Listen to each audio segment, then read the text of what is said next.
I'm Zoe, I'm 35, and I live in Brighton with my partner Steph. And in 2023, 24, we started talking about having children together. But something wasn't clicking in my brain. Um, and so in 2024, I was diagnosed with tokophobia, which is the fear or clinical fear, clinical phobia of giving birth and pregnancy. And so I went on quite a journey through 24 to kind of work out my brain. And in 2025, I fell very happily pregnant with my daughter, who was born in September 2025. And really, when I was diagnosed, I tried to find someone or something online to help me process what I was going through, and I couldn't find anything. Um, and that's why I started my page on Instagram. Really, I was bored during her naps. She only contact naps, so she was sat on me, and I was bored, and I needed to use my brain in a different way.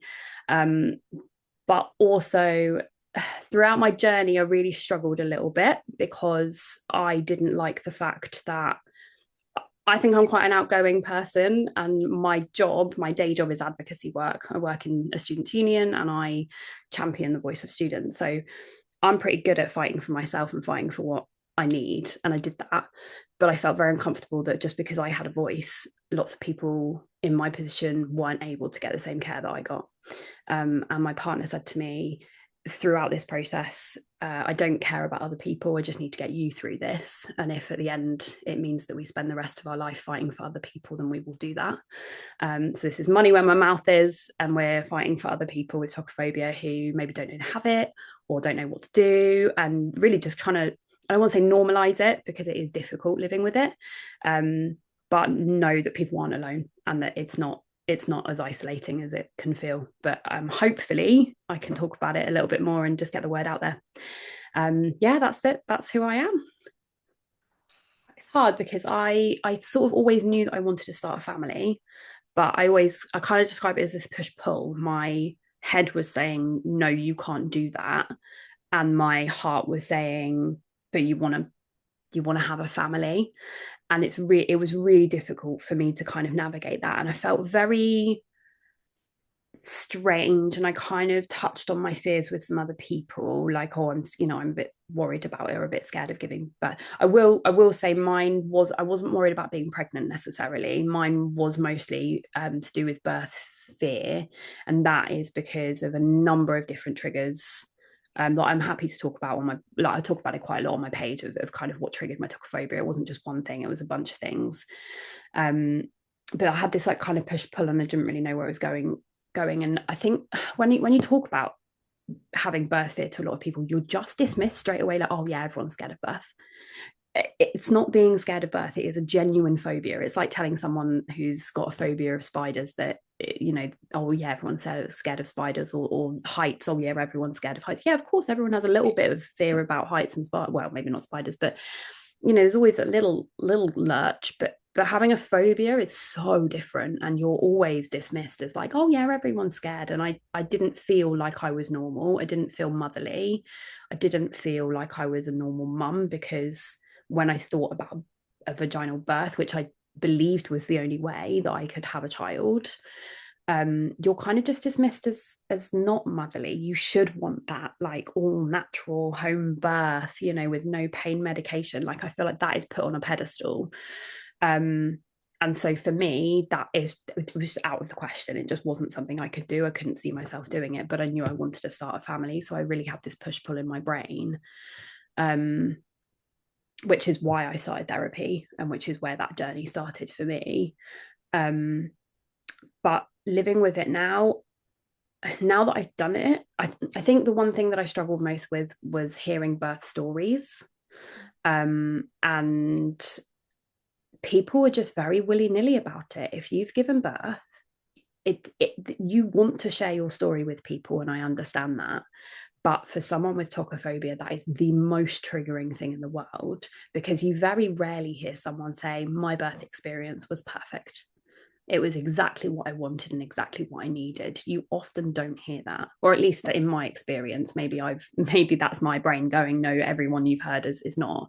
But people just kind of offer it up. And I actually remember being at work, and one of my friends had just given birth, and she'd come in with her baby. And she just started, someone was like, how was it for you? And she just started talking. And I remember looking at my boss, and my boss knew that I had tokophobia. And I just burst into tears, and she was like, just go, just walk, like just go for a walk. And I couldn't sit there and listen to it, because it was just so triggering for me, because I didn't hear many positive stories, which just reinforced my phobia. And that's really difficult. And you know what? I think it's important to ask the question to you. When did you realise there was a name attached to what you were feeling? I didn't realize, and Okay. that's kind of my story really. So I started. So when I had this kind of push pull in my head, and I knew that I wanted to start a family, me and Steph talked about it. We decided to pay for me to go through counselling together. So I started counselling with a brilliant charity in Brighton, and after a few months of working with my counsellor, she can't diagnose me because she's a counsellor and she's not allowed to diagnose me. But she was the one who named it. And she said, Zoe, I think there's a name for what you've got, and it's called tokophobia. And I remember it so well, like it was yesterday. I burst into tears because I was validated. I know that we're sat here completely alone with no information, not knowing when our first appointment is. We don't know what's happening. We're scared out of our asses, and we don't know if we need to end our pregnancy or not, because we don't know if we can go forward with it. I was going on blind faith. I did my form at 2 a.m. on the bathroom floor, crying my eyes out.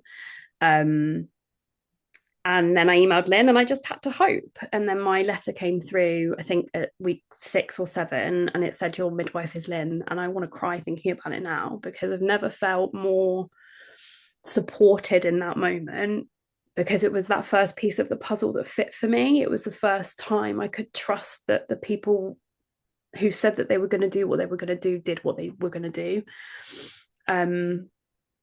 It was so important that moment was right for me, and that I got Lynn, because if I didn't get Lynn, it was all false words, and it was all like, right, well, the start of my journey is not even, I can't even trust the start of my journey, let alone the end of my journey, for example. Yeah, more needs to be done preconception and in those 8 weeks for people with tokophobia, because it is a really scary time. It's scary. My job is advocacy work. I that is what I do day to day. And so for me, it's natural to scream and shout and kick and fight. And I got a lot of no's. I got a lot of, no, you can't speak to that person until you're pregnant, or no, you don't have access to that until you're pregnant, and no, blah blah blah blah blah. And I was just, do you know what? I think I'm probably lucky that I had access to Lynn, my midwife, because she was my sister's midwife, and she had her email address and her phone number, and so I just popped her an email one day. But I don't know if I would have been able to reach out to them had I not had that access. And actually, when I've been supporting some other people through this, trying to find the number or the email address of their community mental continuity of care team is really quite difficult. I was able to scream and shout loudly for myself, because that's what I do as a day job, and I'm quite a confident person, but my heart absolutely breaks for the little person who can't do that and is shriveling inside. They don't know that they've got this diagnosis of tokophobia. They found out that they're pregnant, and everything is really, really, really, really difficult for them. Um, and that's not fair, and that's not right, and that's not okay. And that is why Steph said to me, if we spend the rest of our life fighting for other people, because I felt really conflicted. I remember saying, why do I get access to this, and why am I getting this care just because I've got a bigger voice? It's not fair. It is just not fair. I am really proud of myself. It was a really long journey, and I said to you before, like, I wish I'd documented it from the moment I found out about my diagnosis, but I just wasn't strong enough. Like, I'm talking about it now as if it was easy, but I probably spent about 50% of my pregnancy in tears having panic attacks, because I had no idea what was going to happen at the end. It was really difficult, and it was really hard. And people don't understand, when you say you've got a fear of birth, you're immediately dismissed as, oh, everyone's got a fear of birth, and it's just not the same. And so I'm proud of the care that I got. I'm proud of the care that I fought for. I didn't shy away when I felt something wasn't going right or wasn't going the way that I needed it to. I wasn't quiet about it. I made sure that my voice was known and I didn't sit back. But I know that lots of people will, which is why I'm here and which is why I'm shouting about it. And hopefully, you know, my page will resonate with a few people, and that they'll know that they're not alone, and that their fear is valid. And you know, this 85 number on the questionnaire, I always say, like, yes, it's a threshold that the NHS have chosen, but that doesn't mean that your fears aren't justified and aren't true. And if you're nearing on that, then I would say, if you think you've got tokophobia, then you probably do have tokophobia. And even just saying that that is what you've got is enough for you to get the care that you. To me, 68%, up to 68% is, there's kind of a lot of question mark between it. But even if you said 50% to me, I'd believe it, because particularly post COVID, my sister doesn't mind me talking about this. The birth of her first child was during COVID, and she was having a home birth, and they opened home births up a week before she was due to have her child. There were no midwives in the southeast available to her, because so many people and so many midwives were isolating, that actually no one really checked on her at all. And the midwives that they did send from London, because there were none in the southeast available to her, didn't check on her quick enough when she was in labour. So the amount of midwives available during COVID, and the healthcare professionals available over those COVID years, because of isolation and because of everything, because of the amount of deaths that there were as well, like, it's hard to not believe the statistic of the amount of birth trauma. And even if not birth trauma, the amount of women and birthing people who had children and were isolated completely from toddler groups, from baby groups, from meeting other parents. Like, of course that statistic is going to be high, and to dismiss it is wrong. I was lucky when I did tell my GP. He did say, I've not heard of this before, but I'm going to go on the journey with you and learn it. So he did everything right in that moment. So that's my first barrier is you need to be talking about it, and to not be talking about it is dismissive and wrong. You wouldn't meet someone who was sad every single day and just dismiss it as being sad every day. You would be questioning whether they had depression or some other underlying mental health that would contribute to that. And that is exactly how it feels to someone with tokophobia, when you're just saying, oh, it's just normal birth fears. It might not be normal birth fears. My second one is, there needs to be preconception support for people with tokophobia as well. They need to know, I needed to know what journey I was going to go on, what support was available, who would be in my corner, would that person change or would that person stay the same? Can I have a C-section? I had so many questions. I think I wrote a list of 52 questions down for the mental health midwife that I met before I was thinking about my conception journey. I will say that she didn't answer my questions in quite the right way, and sort of gave me a yes or no answer. And actually, it needed to be a bit more black and white. Yes, because X, Y, and Z. No, because X, Y, and Z. Or that's not something I can answer right now because of X, Y, and Z. But even just having some of those questions answered, and having access to a mental health professional who was able to answer those questions for me is so important. Because if you know you have tokophobia, you can't get pregnant without seeing what's ahead of you. It's impossible. It's so difficult. And the third thing I think that is the biggest barrier to people with tokophobia is continuity of care has to be available across the board, and it shouldn't be a postcode lottery. It is so hard when I talk to pregnant people who have tokophobia and they say continuity of care is not available in my area, and my heart breaks for them, because I do not know what I would do if I had a different midwife every single time. I was so lucky I had the same midwife throughout, and she was actually meant to be on annual leave the day of my C-section, and she came off annual leave to be there on the day of my C-section because she knew how important it was to me. I didn't have to retell my story every single time. She knew my triggers. She knew my fears. She knew everything about me. I felt heard. I felt validated, and I felt like I could trust her. And that is just so important when you're in that space. I asked in my second trimester if I could book in my C-section now, and they said no. And I was like, but why? Like, why can't I? Because I need to understand the reasoning behind it. I don't think I'm an unreasonable person. I understand that certain things in healthcare can and can't happen, and you can't always give me a black and white answer. I respect that.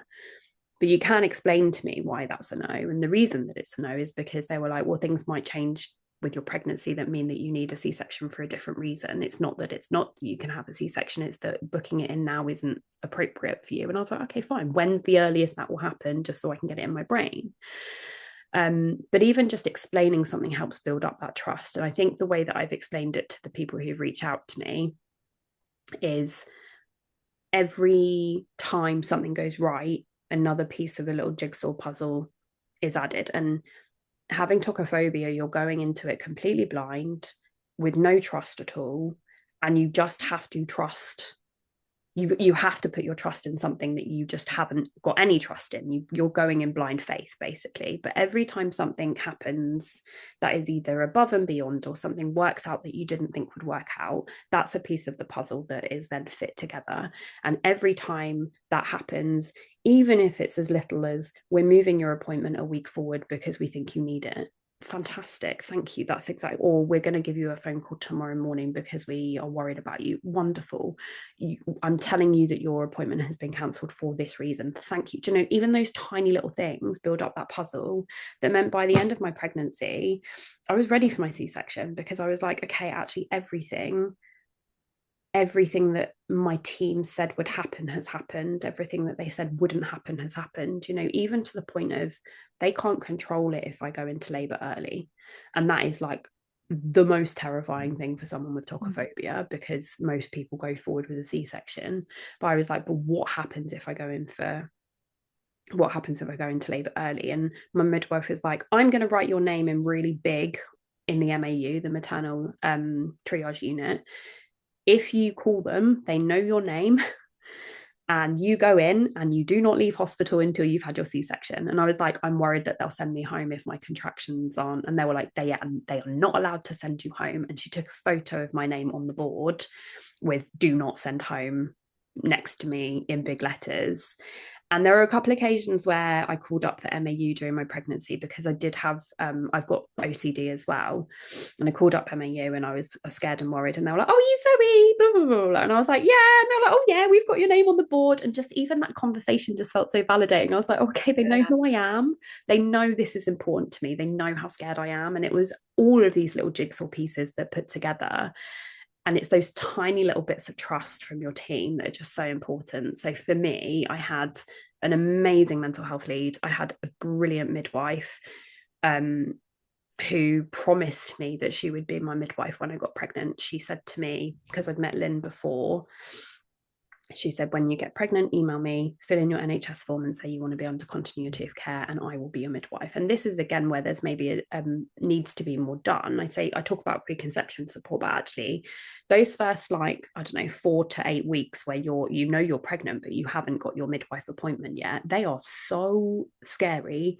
Because also, if you don't think you can do it and you think you need to terminate the pregnancy, you've got no one to speak to, but that time is running out. And there needs to be more in those 8 weeks for people who have tokophobia to be able to talk about it.